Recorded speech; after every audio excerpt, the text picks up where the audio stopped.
नमस्कार दोस्तों, मैं हूं चंदन सिंह मटियाली और आप सभी मित्रों का मेरे यूट्यूब चैनल पर स्वागत है।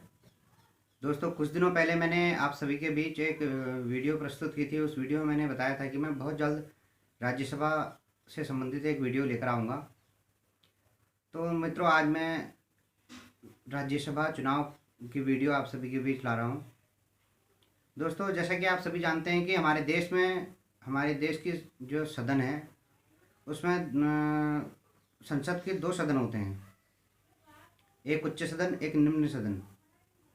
तो दोस्तों, इसमें जैसा कि काफ़ी लोग जो है ज़्यादा मात्रा में जो है लोग जो है लोकसभा के बारे में जानते हैं कि लोकसभा का चुनाव हो रहा है। और लोकसभा के चुनाव का ज़्यादा हल्ला होता है देश में। जब लोकसभा का चुनाव होता है तो पूरे देश की सरकार बदलती है। तो दोस्तों, यहाँ एक बहुत गौर करने वाली एक महत्वपूर्ण बात है कि लोकसभा का जो चुनाव होता है उसके अलग भी एक ऐसा सदन होता है जो महत्वपूर्ण के साथ साथ ज़्यादा पावरफुल होता है, जिसे हम उच्च सदन कहते हैं, जिसे हम राज्यसभा कहते हैं। यानी कि आप इस बात को इस तरीके से ले सकते हैं कि निम्न सदन जो लोकसभा कहलाता है वो निम्न सदन उसको दूसरे शब्दों में कहते हैं। तो आप समझ सकते हैं कि निम्न और उच्च, यानी कि उच्च सदन है राज्यसभा और निम्न सदन है लोकसभा। अब जब और इसके एक खासियत होती है कि राज्यसभा की यह कभी भंग नहीं होती है।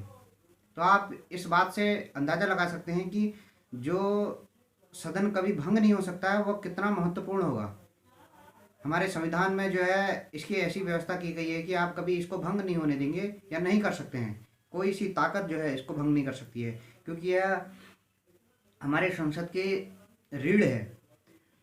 तो कई बार ऐसा होता है कि देश में ऐसे हालात हो जाते हैं कि लोकसभा भंग हो जाती है, सरकारें बदल जाती हैं, लेकिन उच्च सदन कभी नहीं बदलता है। उच्च सदन हमेशा स्थिर रहता है और हर हाल में जो है वह अपने जगह पर रहता है।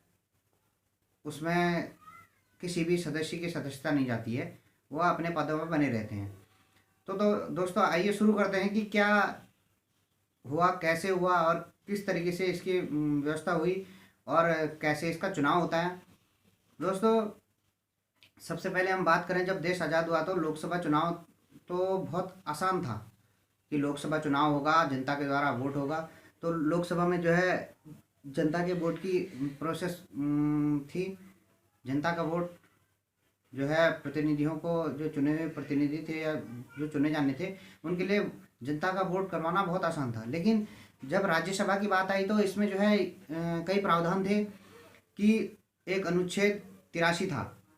तो अनुच्छेद 83 में यह महत्वपूर्ण बात थी कि यह कभी भंग नहीं होगी और इसका एक कोई स्पेशल कार्यकाल नहीं होगा। लोकसभा के कार्यकाल की अगर हम बात करें तो लोकसभा का कार्यकाल तो निश्चित था कि 5 साल का कार्यकाल होगा, यह निश्चित हो गया। लेकिन राज्यसभा के कार्यकाल की बात करें तो राज्यसभा के कार्यकाल के बारे में कोई परिभाषा नहीं थी और यह तय था कि इसका कोई कार्यकाल नहीं होगा, यह हमेशा जो है सदन में बनी रहेगी। इसका कभी कोई बदलाव नहीं होगा, यानी कि यह कभी भंग नहीं होगी। तो दोस्तों, ये अनुच्छेद 83 में ये सब बातें थी। तो उसके बाद जब राज्यसभा को आगे बढ़ाने की बात आई तो सन 1951 में जो है 1951 में जो रिप्रेजेंटेशन ऑफ पीपुल एक्ट था 1951 में बनाया। तो उसमें जो है उसके सेक्शन 154(1) में जो है ये व्यवस्था की गई है, राज्यसभा का कार्यकाल 6 वर्ष का होगा। और जो है 154(2) में यह ऑर्डर जारी किया गया कि कार्यकाल जो है 2 साल का, 4 साल का, 6 साल का होगा। यानी कि एक तरह से हम ये कह सकते हैं कि जो पहला कार्यकाल होगा उसके लिए यह व्यवस्था थी कि पहले कार्यकाल में किस तरीके से जो है व्यवस्था करनी है जो है चुनाव की। क्योंकि 6 वर्ष के लिए जब चुना जाना था तो ऐसा कैसे संभव होता है, यानी कि उसका चुनाव इस तरह से किया गया था कि हर 2 वर्ष में 1/3 सदस्य रिटायर होने हैं, यह व्यवस्था बनानी थी। तो इसके लिए जो है यह व्यवस्था की गई कि जो है 2 साल, 4 साल, 6 साल के लिए व्यवस्था की गई। और और राष्ट्रपति ने 1952 में एक ऑर्डर जारी किया जिसमें council of state term of office of member था कि मतलब यानी कि किस तरीके से जो है सीटों पर चुनाव होगा, पहली बार जब कैसे प्रचलन होगा। और जब पहली बार जब 1952 में चुनाव हुए तो जो है चुनाव होना था, यानी कि जो प्रक्रिया बनानी थी कि 6 वर्ष की, लेकिन अब पहली बार में चुनाव होना था। और इसके साथ साथ एक महत्वपूर्ण बात ये थी कि एक तिहाई सदस्यों को हर 2 वर्ष में रिटायर करना था। तो अगर जो है रिटायर करने वाली जो प्रोसीजर बनाना था तो उसके लिए ऐसी व्यवस्था करनी पड़ी कि पहले जो एक तिहाई सदस्यों को 2 साल में रिटायर पहले करेंगे, फिर एक तिहाई सदस्यों को रिटायर 4 साल में करेंगे, एक तिहाई सदस्यों को 6 साल में करेंगे। तो जो इस तरीके से एक साइकिल बन पाएगी, इसके लिए व्यवस्था की गई। तो राष्ट्रपति ने एक ऑर्डर जारी किया, उस ऑर्डर के तहत जो है लॉटरी जारी की गई। और लॉटरी में जो है जितने भी सदस्य चुने जाने थे उनका जो है एक तिहाई सदस्यों को जो है 2 साल का कार्यकाल मिला, और एक तिहाई सदस्यों को 4 साल का कार्यकाल मिला, और एक तिहाई सदस्यों को 6 साल का। यानी कि जो 1952 में चुनाव हुए, एक तिहाई सदस्य 54 में रिटायर हुए, एक तिहाई 56 में, एक तिहाई 58 में। यानी कि जो 54 में रिटायर हुए वो पुनः 6 साल के चुने गए, सीट खाली हो गई। लेकिन उससे क्या हुआ कि एक साइकिल बन गई, 54 में एक तिहाई रिटायर हुए, 56 में रिटायर हुए, 58 में जो है जो एक तिहाई रिटायर हुए, फिर वो एक साइकिल बनती चली गई। तो जो आज तक जो है ये प्रोसेस है। और एक बहुत ही महत्वपूर्ण बात यह है कि राज्यसभा में आरक्षण नहीं होता है। जैसे कि आप सभी जानते होंगे, देश के हर चुनाव में जो है लगभग लोकसभा हो या विधानसभा हो, सब जगह जो है मतलब कि आरक्षण की व्यवस्था है, लेकिन राज्यसभा में ऐसी कोई व्यवस्था नहीं है, इसमें आरक्षण नहीं होता है। तो जब इस तरीके से साइकिल बन गई तो साइकिल जो है 1952 से आज तक का कायम है। और एक महत्वपूर्ण बात यह है कि जिस सीट पर अगर कभी उपचुनाव होते हैं, सीट खाली होती है, तो वो सीट पे जो है चुनाव तब तक के लिए होता है जब तक का उसका समय होता है। यानी कि अगर उसका शेष समय जो 1 साल का बचा हुआ है तो उस सीट पर वो 1 ही साल के लिए चुना जाएगा, ना कि वो 6 साल के लिए। तो वो मतलब यानी कि जब उसका कार्यकाल, उस सीट का कार्यकाल जो है ख़त्म हो रहा होगा, उस समय जो है अचानक जो है ऑटोमेटिकली जो है उसका कार्यकाल समाप्त हो जाएगा और दोबारा से उस सीट पर चुनाव होगा। तो हम बात कर रहे हैं कि इसका कार्यकाल किस तरीके से होता है। तो अब बात करते हैं कि पहली बार गठन कब हुआ। तो इसका गठन 3 अप्रैल 1952 को पहली बार गठन हुआ। और कुल सीटें 250 हैं, जिसमें से 12 मनोनीत होती हैं। और लेकिन एक ख़ास बात यह है कि सारी सीटों पर चुनाव न होकर के अभी 245 सीटों पर चुनाव होता है, जिसमें से 12 सीटें जो मनोनीत होती हैं, वे 12 मनोनीत सीटें कुछ इस प्रकार होती हैं कि जो है कला में, साहित्य में, या समाज सेवा में, या कोई अन्य सेवाओं में जो है विशेष उपलब्धि हासिल किए हुए व्यक्ति होते हैं, उनको जो है इन सीटों पर मनोनीत किया जाता है राज्यसभा में। और वो हो सकता है कि किसी न किसी क्षेत्र में जो है समाज से जुड़े हुए, या विज्ञान, कला, कोई ना कोई जो है मानवता से संबंधित कहीं भी जो है अपना एक अमूल्य योगदान दे रहे हो, उन लोगों को नामांकित करने की व्यवस्था है। तो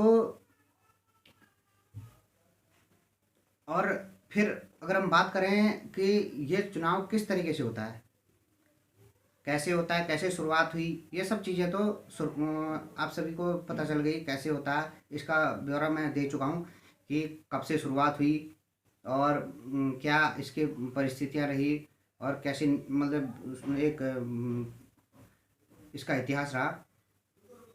तो हम देखेंगे कि जो है राज्यसभा का चुनाव जो है लोकसभा चुनाव से बहुत भिन्न होता है। लोकसभा के चुनाव में या विधानसभा के चुनाव में जो है कि जनता के द्वारा प्रत्यक्ष रूप से मतदान किया जाता है। उसमें एक सीट होती है, जो उस सीट पर अनगिनत प्रत्याशी खड़े होते हैं, और मतदाता जो है किसी एक प्रत्याशी को अपना मत दे सकता है। वह एक ही प्रत्याशी को अपना मत देता है, उसका मत एक प्रत्याशी के लिए होता है। उसका मत जो है कई प्रत्याशियों के लिए नहीं, बल्कि एक प्रत्याशी के लिए होता है। वो निश्चित करना होगा कि वो किसको चुनना चाहता है। लेकिन इसके उलट राज्यसभा में यह व्यवस्था है कि वह चुन सकता है एक से अधिक प्रत्याशियों को। अब इसको हम अभी मैं उदाहरण के तहत आप सभी को बताऊंगा, लेकिन मैं जो है व्याख्या के द्वारा आपको मैं समझा देता हूँ कि जैसे किसी चुनाव में, जैसे उत्तराखंड को ही ले लें, उत्तराखंड में अगर 70 जो है विधानसभा सीटें हैं, विधायक भले 71 होते हैं, अगर हम 70 का ही आंकड़ा ले लें तो अगर 70 विधायक हैं और जो है यहाँ 3 राज्यसभा की सीटें हैं, माना अगर चुनाव 2 सीटों के लिए होने वाला है, तो इसमें क्या प्रोसेस होगी कि 2 प्रत्याशी हैं, 2 सीटें हैं, अगर अधिक प्रत्याशी खड़े हैं चुनाव के लिए, माना अधिक प्रत्याशी हैं, माना 5 प्रत्याशी हैं, तो इसमें बहुत ही इंटरेस्टिंग टॉपिक है कि जो है मतदाता सिर्फ विधायक होंगे। और इसके साथ साथ बात यह है कि यह कुछ राष्ट्रपति के चुनाव का जैसा है माहौल, कि यहाँ जो है विधायकों के द्वारा वोट दिया जाएगा और जो है एक कुछ ना कुछ स्पेशल रूल्स रेगुलेशन होते हैं।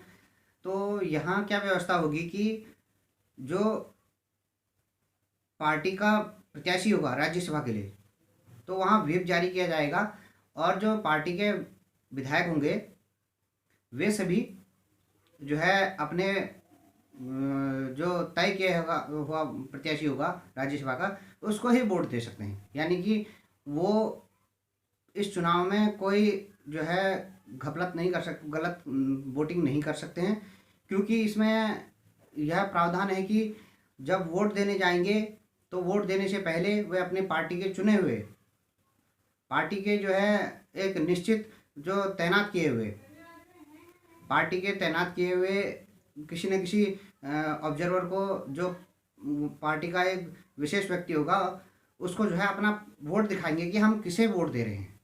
यानी कि यहाँ ऐसा संभव नहीं है कि वो चोरी छिपे वोट दिया जाएगा, यहाँ खुलेआम वोट होगा। वोट दिखाना होगा सिर्फ अपने पार्टी के जो है चुने हुए ऑब्जर्वर को, यानी कि पार्टी के चुने हुए व्यक्ति को, जो है निर्धारित व्यक्ति को वोट दिखाना पड़ेगा कि हम आपके ही पार्टी के प्रत्याशी को वोट दे रहे हैं। अगर ऐसा नहीं किया जाएगा तो मत जो है कैंसिल हो जाएगा या सदस्यता चली जाएगी या कई बातें हो जाती हैं। तो इसके लिए जो है इसमें अधिक से अधिक चांसेज होते हैं कि अपने ही पार्टी के व्यक्ति को, प्रत्याशी को वोट दिया जाता है। और देखने को मिलता है आजकल कि इस राज्य में इतने विधायकों ने इस्तीफा दे दिया, उस राज्य में उतने विधायकों ने इस्तीफा दिया। तो जो है विधायकों का इस्तीफा देने का जो है जो चल चुका है यह प्रचलन, यह राज्यसभा चुनाव के लिए ही किया जाता है। इसमें कई पार्टियां जो है अन्य पार्टियों के जो है विधायकों को, अन्य विरोधी पार्टियों के विधायकों को खरीद लेती है और जो है उनको जो है पैसों का लालच, या फिर हो सकता है उनको पद का लालच, या फिर कोई अन्य, या फिर किसी जो है किसी भी तरह का जो है प्रलोभन या डर दिखाकर उनको जो है इस्तीफा दिलवाया जाता है। और उस इस्तीफे के बदौलत जो है वे अपने राज्यसभा के प्रत्याशी को जो है चुनाव में जिताने के लिए हर तरह के हथकंडे अपनाते हैं। तो अब हम बात करेंगे कि वोटिंग की प्रक्रिया। मैंने जैसा बताया कि जैसे एक से अधिक, 2 से अधिक अगर प्रत्याशी होंगे और अधिक सीटों में चुनाव होगा, तो उसमें क्या होगा कि माना 2 प्रत्याशी हैं, नहीं 2 सीटें हैं और अधिक प्रत्याशी हैं, तो उसमें क्या होगा कि कोई भी विधायक एक से अधिक जो है प्रत्याशियों का वोट देगा। वो ऐसे निर्धारित होगा कि वो पहली प्राथमिकता के आधार पर वोट देगा। मैं इसको आपको अभी कॉपी में ग्राफ के जरिए बताऊंगा, स्पष्ट रूप से आप सभी को समझ में आ जाएगा। लेकिन शॉर्ट में बता दूं कि ग्राफ के जरिए इस तरीके से होगा कि इसमें 10 आदमी अगर माना प्रत्याशी हैं और 2 सीटें हैं, 3 सीटें हैं, तो इसमें यह तय किया जाएगी कि पहली प्राथमिकता का वोट किसको देना है, दूसरी प्राथमिकता का वोट किसको देना है, तीसरी प्राथमिकता का वोट किसको देना है, चौथी किसको। यानी कि हर किसी को वोट पड़ेंगे, लेकिन प्राथमिकता के आधार पर कि सबसे पहले हम किसे चाहते हैं, फिर उसके बाद किसको चाहते हैं। तो इसमें तो क्या होगा कि सबसे पहले राउंड में जो प्रत्याशी सबसे अधिक वोट ले आएगा, जरूरी जो वोटों का आंकड़ा होगा, अगर जो प्रत्याशी पहले ही वो आंकड़ा प्राप्त कर लेगा पहले राउंड में ही, तो वह घोषित हो जाएगा। अगर वह नहीं वहाँ जो है कोई अगर घोषित नहीं हुआ तो वहाँ क्या होगा कि उस प्रक्रिया में जो 10 प्रत्याशी हैं, मैंने बताया जैसा आप सभी को, तो 10 प्रत्याशी में से जो सबसे कम जो वोट मिले होंगे, जिसको सबसे कम वोट मिले होंगे,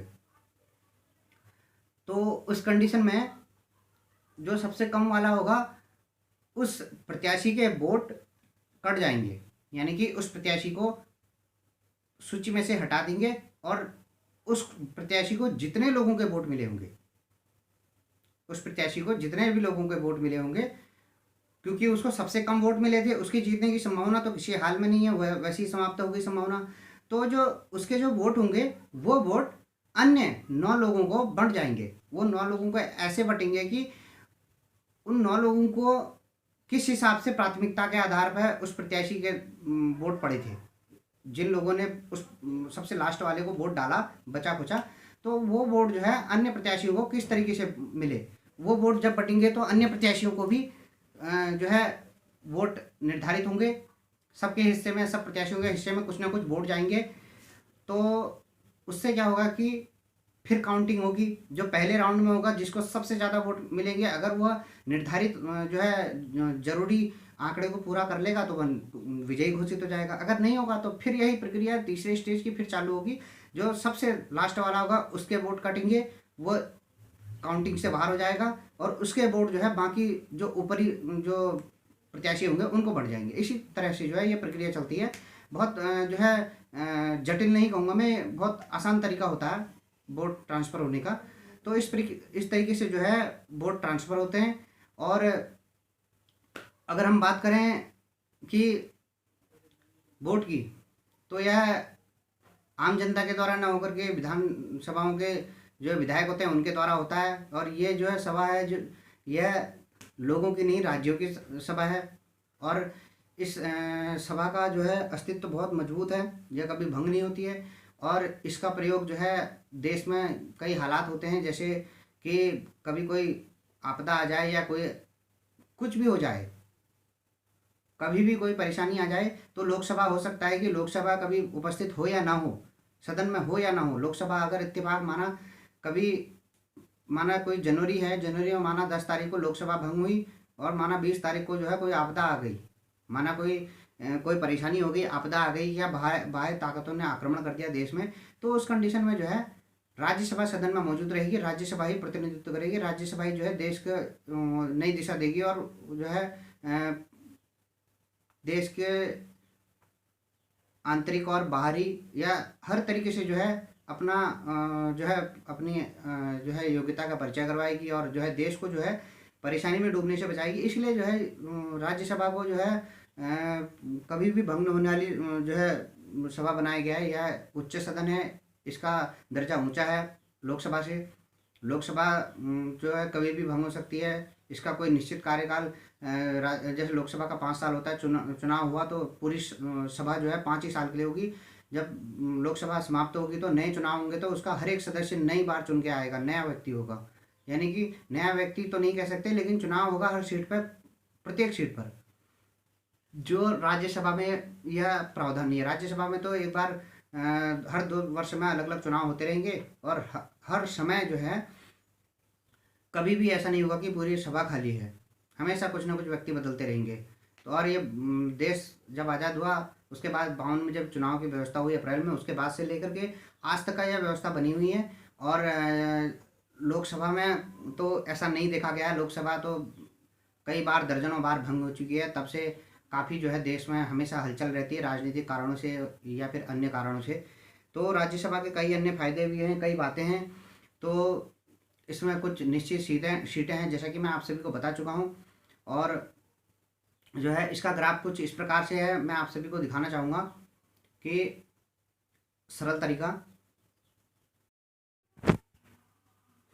आप सभी मित्र देख सकते हैं कि किस प्रकार से जो है यहाँ 10-11 प्रत्याशी मैदान में हैं, लेकिन हर प्रत्याशी को प्राथमिकता के आधार पर वोटों का बंटवारा हो रहा है। पहले प्रत्याशी को जो है उसको पहली प्राथमिकता है, दूसरी प्राथमिकता सी वाले को है, तीसरी प्राथमिकता एच वाले को, चौथी वाली जी वाले को। इस प्रकार से जो है हर प्रत्याशी को कुछ न कुछ प्राथमिकता के आधार पर तय किया जाता है। और उसी आधार पर जो है उनके वोट तय होते हैं। और बात करेंगे हम वोट कैसे पड़ते हैं। यहाँ पर आप सभी देख रहे हैं कि एक से अधिक सीट पर चुनाव है तो हर जो है एमएलए की जो वैल्यू आंकी गई है, वोट आंके गए हैं, किस प्रकार से वोट हैं, और विधानसभा में कुल विधायक कितने हैं, यानी कि कितनी विधानसभा सीटें हैं, और बात करेंगे टोटल वोट कितने हुए। फिर उसके बाद बात करेंगे कि कुल उसका फॉर्मूला होगा इस प्रकार से होगा, कुल वोट बट्टे कुल कितनी सीटों पर चुनाव है प्लस एक, और उसका जो है फिर टोटल का प्लस एक। तो इस प्रकार से जो है वोटों की संख्या जो काउंटिंग हो जाएगी 7,000, नीचे पे जो है कुल 2 सीटों पर हो रहा है प्लस एक, यहाँ टोटल का प्लस एक, फिर इस प्रकार से जो है 7,000/3। तो ये टोटल जो है आंकड़ा कुछ इस प्रकार से आएगा कि एक सीट के चुनाव के लिए 24 जो है विधायकों की आवश्यकता पड़ेगी। तो इस प्रकार से जो है ये आंकड़ा बनता हुआ नज़र आ रहा है। तो ये बहुत ही सीधा साधा और बहुत ही जो है एक एक मज़ेदार जो फार्मूला है लोग जो है यहाँ राज्यसभा में जो है चुनाव जीतने के लिए कि क्या प्रोसेस होती है, जो है एक से अधिक प्रत्याशियों को वोट दिया जाता है, ये एक महत्वपूर्ण बात है। और कितने विधायकों की ज़रूरत होती है यह भी सीधे तौर पर स्पष्ट नहीं होता है। हर परिस्थिति में अलग जो है व्यवस्था होती है, हर परिस्थिति में अलग प्रावधान होता है। तो इस प्रकार से जो है व्यवस्था है, जो है अलग अलग राज्यों का प्रतिनिधित्व करता है। यहाँ जो है लोकसभा से कम सीटें होती हैं, हर राज्य की जो है निश्चित सीटें होती हैं।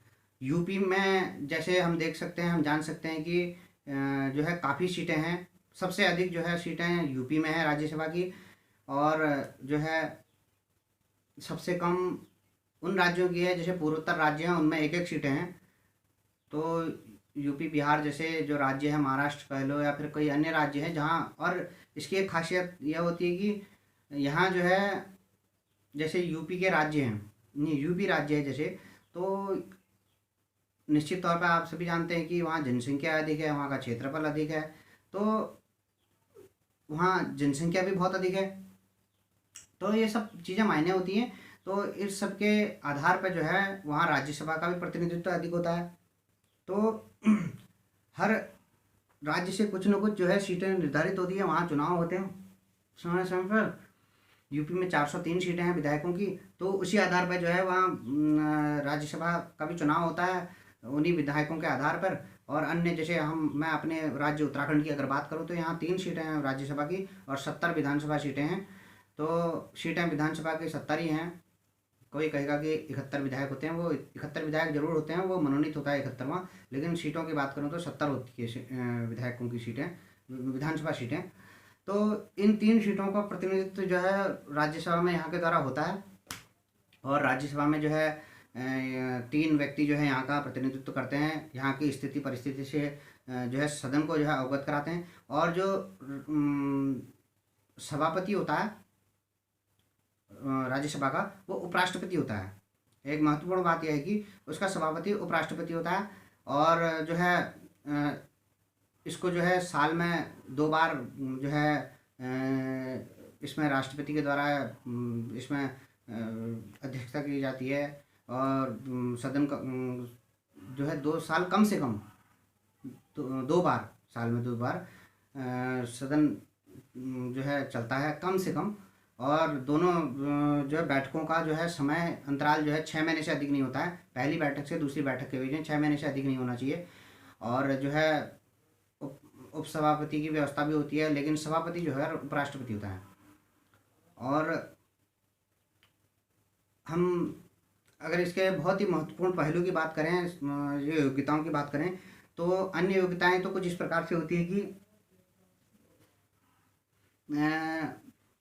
देश का नागरिक हो, पागल दिवालिया ना हो, या किसी अन्य लाभ के पद पर ना हो, और एक जो उम्र की एक जो एक निश्चित बाध्यता है, सबसे अलग है लोकसभा से इसमें कि लोकसभा चुनाव में 25 वर्ष की उम्र की बाध्यता है, लेकिन यहाँ राज्यसभा में 30 वर्ष की बाध्यता है। यानी कि जैसा कि उच्च सदन का दर्जा दिया गया है, यहाँ उसी प्रकार से जो है उम्र में भी जो है वरिष्ठता का पैमाना दिया गया है कि 30 वर्ष से कम उम्र का कोई भी व्यक्ति राज्यसभा में जो है चुनाव नहीं लड़ेगा।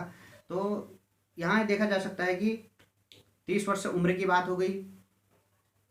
और जो है अन्य योग्यताएं जो देश के नागरिक और जो स्वस्थ होने की बातें हैं वो सब सामान्य हैं। और राज्यसभा जो है 30 वर्ष के बाद चुनाव लड़ा जा सकता है। और वेतन भत्ते वो तो बहुत मामूली चीज़ें हैं, लेकिन सबसे महत्वपूर्ण है देश के सदन के बारे में कि 30 वर्ष की उम्र में जो है चुनाव लड़ा जा सकता है, सदन का सदस्य बना जा सकता है राज्यसभा के। और जो है राज्यसभा जो है अपने ही सदस्यों में से किसी एक व्यक्ति को जो है उपसभापति निर्वाचित करती है 6 वर्षों के लिए। और जो है जो सभा राज्यसभा का चुनाव जो व्यक्ति जिस राज्य से लड़ेगा उस राज्य में जो है उसके निर्वाचन सूची में कहीं ना कहीं नाम होना चाहिए, ये भी महत्वपूर्ण है।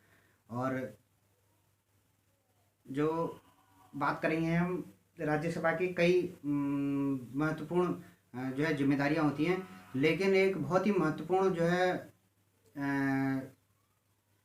इसकी कमी है राज्यसभा की यहाँ राज्यसभा को वित्त विभाग में जो है वित्त मामलों में जो है अपना हस्तक्षेप करने का अधिकार नहीं है। वह अधिकार सिर्फ लोकसभा को है। लोकसभा जो है वित्त से संबंधित जो प्रावधान होंगे, आदेश होंगे, जो भी वित्त से संबंधित जो है अध्यादेश होंगे वो लोकसभा ही इसमें डिसाइड करेगा। राज्यसभा को अगर भेजा जाएगा प्रस्ताव तो राज्यसभा की उसमें कोई मनमर्जी का सवाल ही नहीं है उसमें। यानी कि हम सीधे शब्दों में कह सकते हैं कि राज्यसभा उसमें हामी भरे या ना भरे 10-15 दिन के अंदर अगर राज्यसभा उसमें जो है अप्रूवल ना करे तो वापस ना करे उस प्रस्ताव को, तो वो अपने आप में ऑटोमेटिकली लोकसभा के द्वारा प्रस्तावित मान लिया जाता है। यानी कि राज्यसभा के द्वारा यह मान लिया जाता है कि राज्यसभा ने हामी भर दिया, लोकसभा यह समझ लेती है, यह प्रावधान है। हालांकि राज्यसभा अगर उसमें कुछ अपना जो है फेरबदल करने का विचार या फिर अपना जो है अपने विचार अगर देना चाहे लोकसभा को, तो वहाँ पर कोई लोकसभा की जो है मनमर्जी होती है कि वह उसको एक्सेप्ट करे, मॉडिफाई करे या ना करे। यानी कि अपने हिसाब से अपने स्वभाव से जो है उस पर फेरबदल करेगी लोकसभा, और इससे ज़्यादा कुछ नहीं। राज्यसभा को कोई हक नहीं होता है। और एक महत्वपूर्ण बात एक यह भी है कि जो है प्रधानमंत्री बनने के लिए किसी सदन का सदस्य होना जरूरी है, जरूरी नहीं लोकसभा हो या राज्यसभा। कई राज्यसभा से जो है राष्ट्रपति जो कई राज्यसभा से जो है सदस्य ऐसे भी रहे जो प्रधानमंत्री बने। हाल के इस समय में जो है मनमोहन सिंह जी राज्यसभा से चुनकर गए हुए थे, उससे पहले इंदिरा गांधी या कई अन्य तो जो है सदन के सदस्य रहे हो, भले ही राज्यसभा के रहे हों। तो इस प्रकार से जो है राज्यसभा के कई महत्वपूर्ण पहलू मैंने आप सभी के बीच रखे। तो उम्मीद करता हूं कि आप सभी को जो है पसंद आएंगे।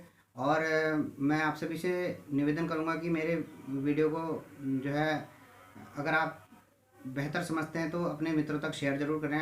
पढ़ने वाले मित्रों को या फिर जो संविधान में रुचि रखते होंगे ऐसे मित्रों को जो है ज़रूर शेयर करें, उनको वीडियो देखने के लिए प्रेरित करें। और अगर आप सभी ने जो है अभी तक जो मेरे चैनल पर अगर आप पुराने मेरे दर्शक हैं तो आप सभी का स्वागत है, धन्यवाद है कि आप मेरी वीडियो तक लास्ट तक बन रहे और जो है आप सभी मुझसे जुड़े रहे अभी तक। और मैं नए मित्रों से यही कहूँगा कि आपका भी धन्यवाद। और जो सब्सक्राइब का लाल रंग का बटन है उस पर क्लिक कर दीजिए, बेल आइकन आएगी, घंटी आएगी जो, उस पर भी क्लिक कर दीजिए। और वीडियो जो है लाइक करें और शेयर करें। और जो है सब्सक्राइब करने का महत्वपूर्ण जो है एक पॉइंट ये होता है कि भविष्य में जो है आप सभी को जो है मेरी वीडियो नोटिफिकेशन के जरिए आसानी से आप तक जो है नोटिफिकेशन पहुंच जाएगा। आप जो यूट्यूब खोलेंगे तो मेरी वीडियो आपको सामने पे दिखाई देगी और आपके बुद्धि विवेक पर आप जब चाहें देख सकें। तो इस प्रकार से जो है आप तक का मैसेज पहुँच जाएगा यूट्यूब में कि आप जो है ये वीडियो उपलब्ध है, आप देख सकते हैं करके। तो आप सभी का धन्यवाद अंत तक मेरी वीडियो देखने के लिए।